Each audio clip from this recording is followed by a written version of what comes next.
আচ্ছা, আমি মোহাম্মদ জাফর হোসেন, ডিসি লালবাগ হিসাবে বর্তমানে কর্মরত আছি এবং অ্যাডিশনাল জজ হিসেবে বর্তমানে পদোন্নতিপ্রাপ্ত।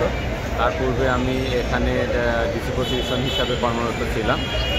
তো আমি এখানে দাঁড়িয়ে কথা বলছি আসলে আমাদের জেলা ও দায়রা জজ মহোদয় জিন্না স্যার, উনি এখানে আসার পরই, এখানে আসার পূর্বে উনি মন্ত্রণালয়ে ছিলেন। তো উনি সবসময় কাজ পাগল মানুষ। উনি সকাল 8টা থেকেই বা সবার আগে কিন্তু অফিসে চলে আসে এবং সবার শেষে যায়।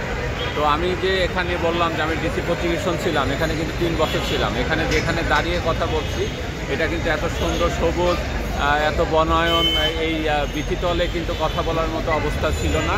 এখানে ময়লার ভাগাড় ছিল। আপনার যে এদিকে যে গাছগুলো দেখতে পাচ্ছেন, এই গাছগুলো এত বেশি অপরিচ্ছন্ন অবস্থায় ছিল, সিসি ক্যামেরা কাজ করতো না, অন্যদের দেখা যাচ্ছে না, সেগুলো উনি এখানে পরিষ্কার পরিচ্ছন্নতা করছে, গার্ডেনিং করছে, এখানে ন্যায়কুঞ্জ করছে যেখানে বিচারপ্রার্থীরা এসে বসতে পারছে।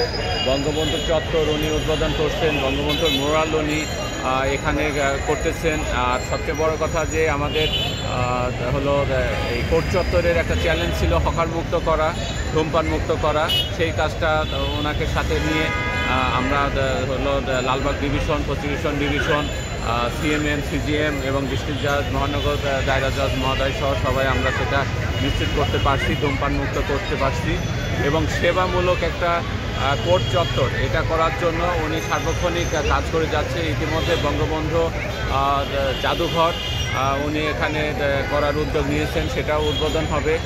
বারসহ বিভিন্ন নির্বাচন বা অন্যান্য কার্যক্রমের ক্ষেত্রে সেটা গতিশীলতা আনয়ন করছেন। ওনার হলো দৃষ্টিভঙ্গি হলো আমি কোনো ফাইল আমি রেখে যাব না, আমি কোনো কিছু লং পেন্ডিং কোনো ডেট দিব না, যার কারণে মানুষের বিচার হলো বিলম্বিত হয়।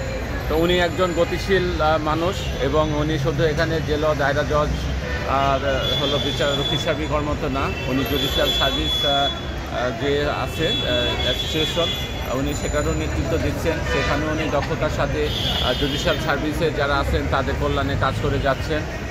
উনি মন্ত্রণালয় বা অন্যান্য ইউনিটে যেখানে ছিলেন সেখানেও উনি মানুষের ন্যায় বিচারের জন্য, মানুষের কল্যাণের জন্য কাজ করে গেছেন। তো সময়ের পরিকল্পনায় সবারই আসলে চাকরিতে আসলে আবার যাওয়ার একটা বিষয় চলে আসে।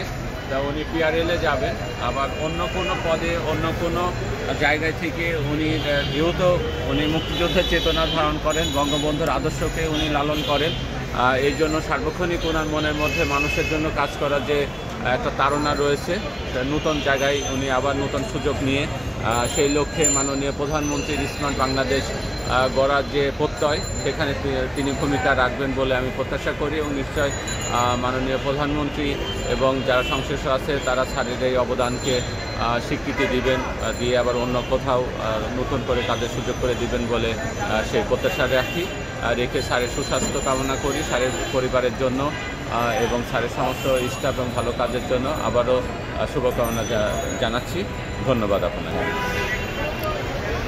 এছাড়া আসলে কোনো কাজ টিম ছাড়া করা যায় না।